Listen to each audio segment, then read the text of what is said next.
Clive. You'll be pleased to know that the negotiations are progressing well. That is good news. Yes. Our comrade in Randala has just sent word that the contract should be signed very soon. But I still have much and more to prepare. It's a huge undertaking moving this many bearers at once. You couldn't do me a quick favor, could you? What is it this time? More wild beasts? Nothing like that.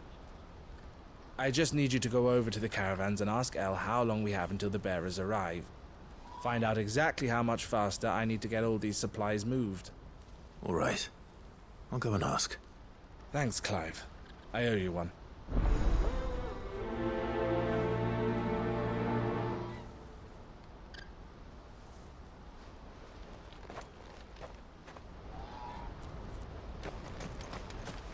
What's happened?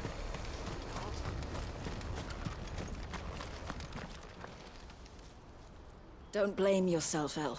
This is their fault, not yours. I know, but... No buts about it, all right?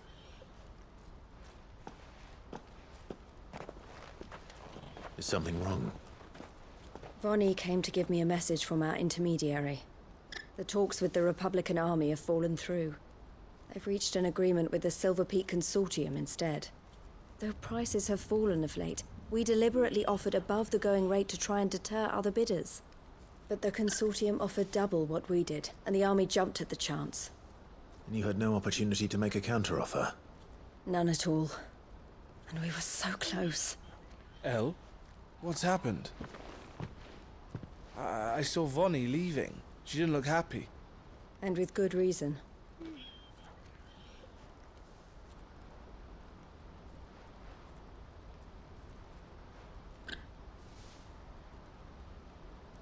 But I thought we were the only ones the Fist was speaking to about the bearers.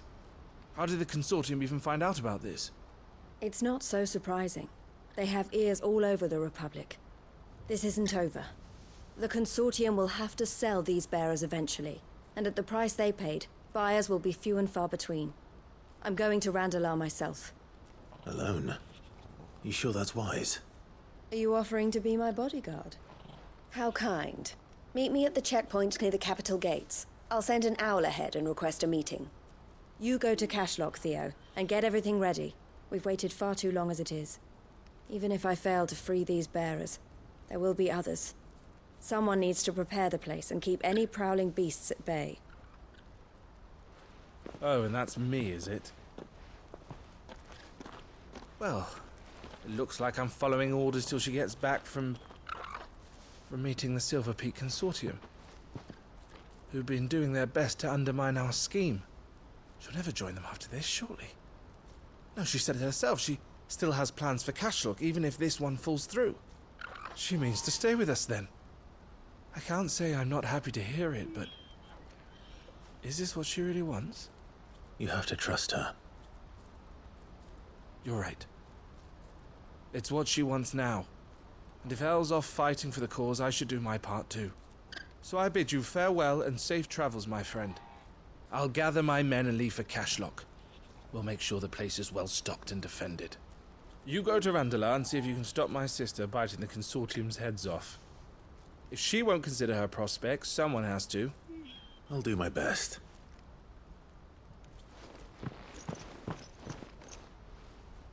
All right. To Randalar, then.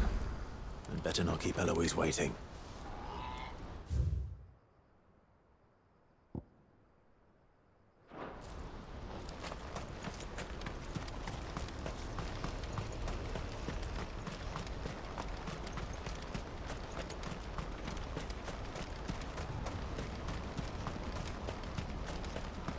What I wouldn't give for a hot meal.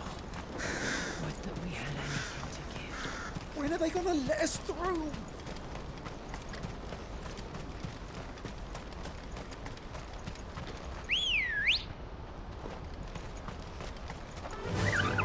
Yeah!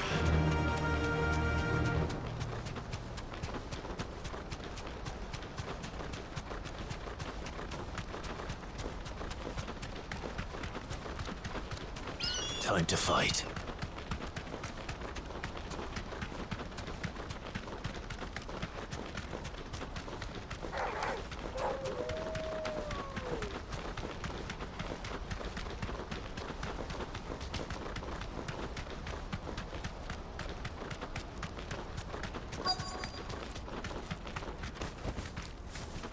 You deserve a rest.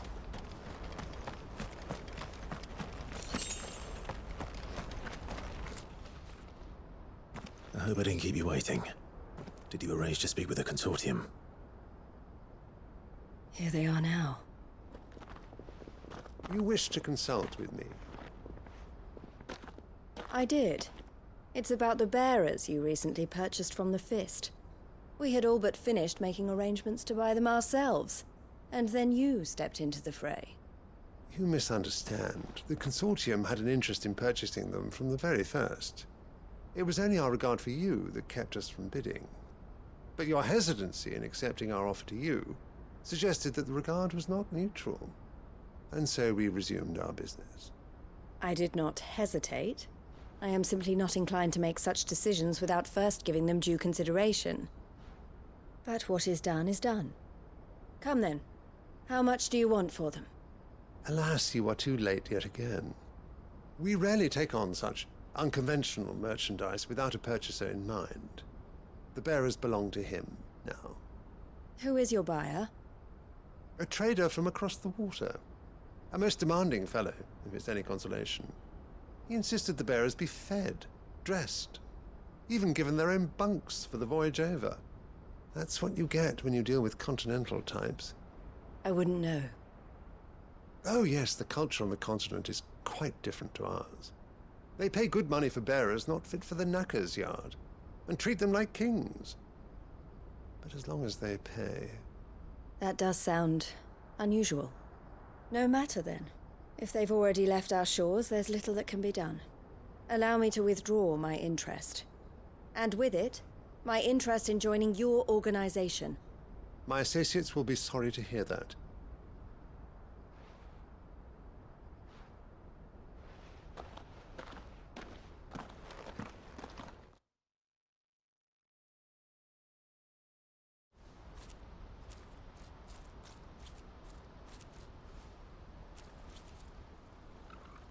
I'm sorry you weren't able to save them.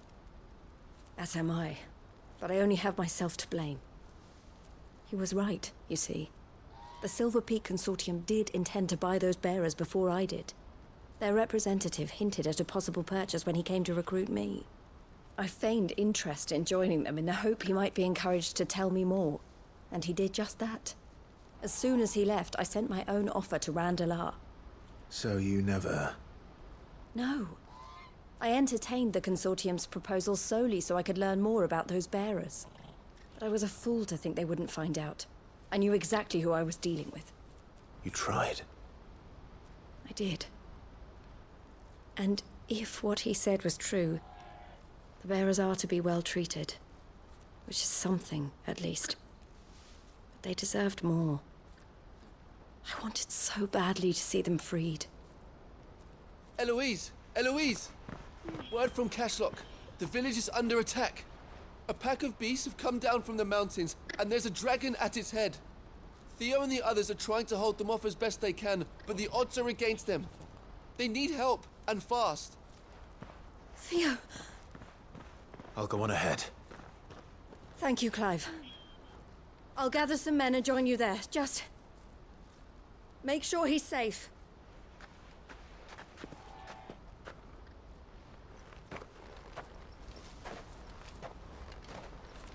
Hold on, Theo. I'm coming.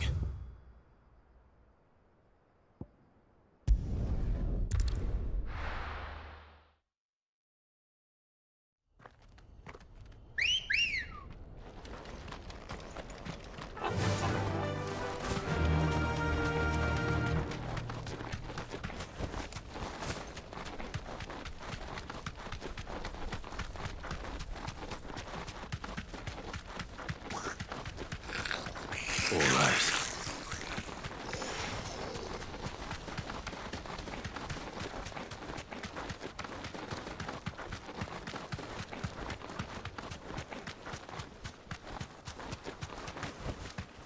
I can walk from here. What's the situation?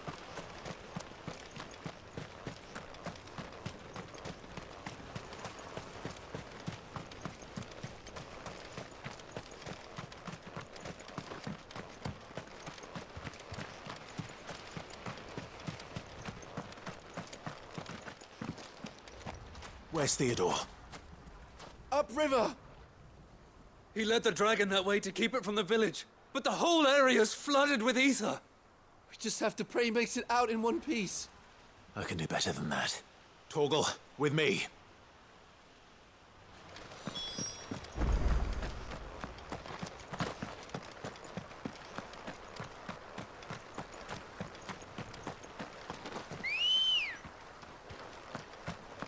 Come on.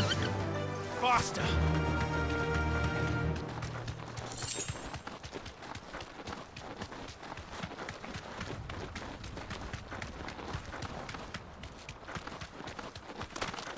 Time to fight.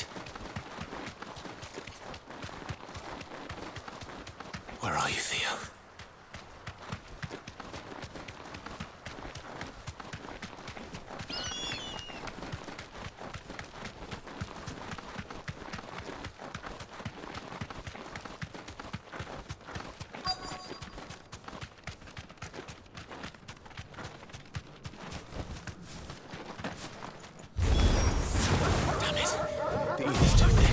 These creatures have already turned.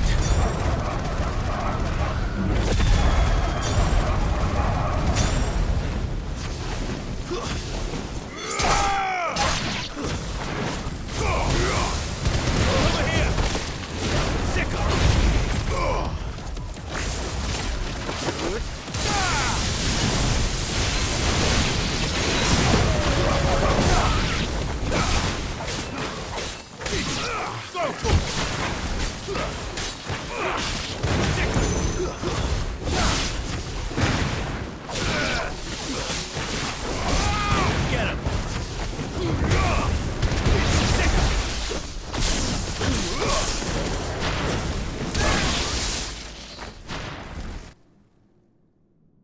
I can't waste any more time. I need to find Theodore before that dragon does.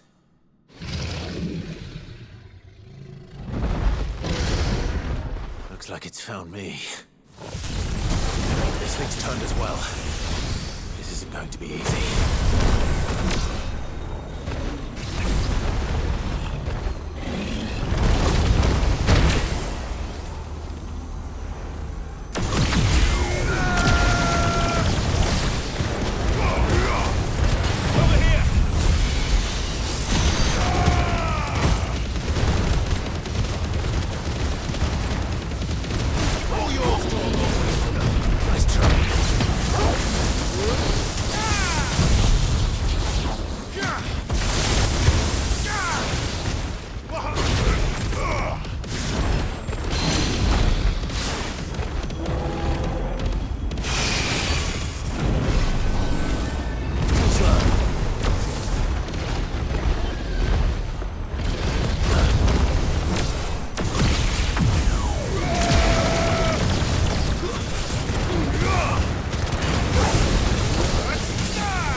Theodore, you had me worried for...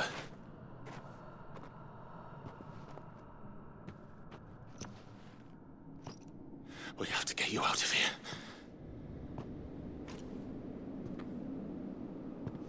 I think it might be a little too late for that. Bearer or no, there's only so much ether a man can take, and that Drake just wouldn't let me leave. You have my thanks, Sid, for finishing what I could not. For keeping Elle's dream. Theodore!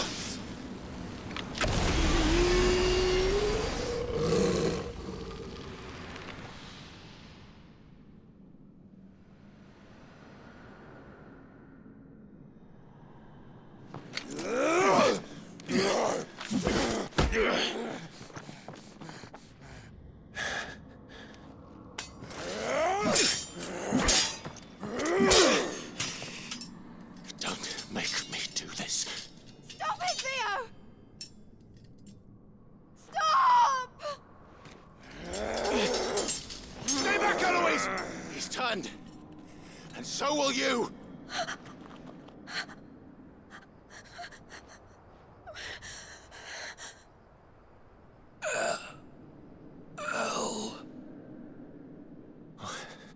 Theodore.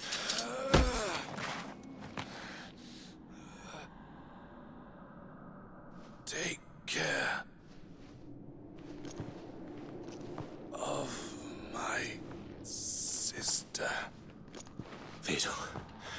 Wait. Goodbye, Elle.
Thank you, Clive. I think I'll be all right now. That was true bravery he showed. Leading the dragon away from the village like that. His first instinct was always to protect people. To put others' well-being before his own. And now he's gone. Because I sent him to that place, against his will. It wasn't against his will. He was ready to do whatever it took to show you he could stand on his own. So that you would finally be free to live your own life. To live my own life? He never could come to terms with the choice I made. What exactly happened? You once told me Theo was the first bearer you ever helped.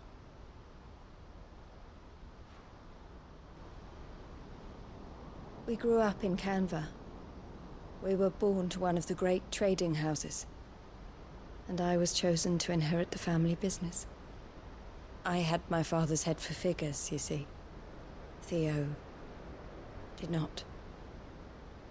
While I studied the art of commerce, he played at soldiers instead.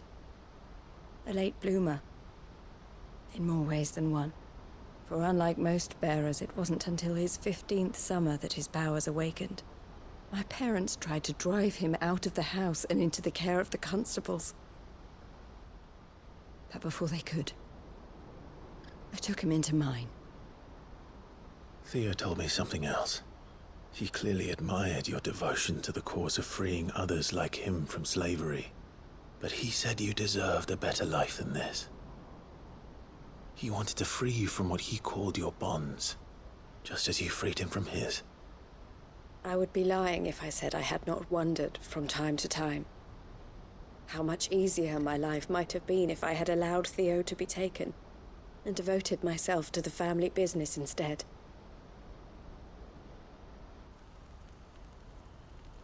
But I have never regretted the decision I made.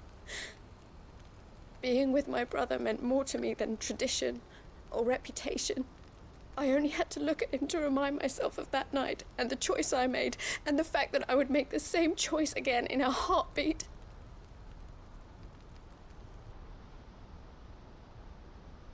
He was never a burden. How could he even think that?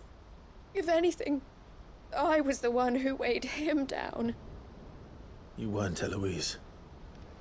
He said it himself, that he had always been grateful to you for saving him, and that he wanted to repay you by letting you live the life you were denied. Neither you nor Theo weighed each other down. You loved one another. You did whatever was necessary to continue living your lives together, and you always would have. You're right. All I ever wanted, all I ever did, it was so we could be together. Oh, Theo, why did you have to...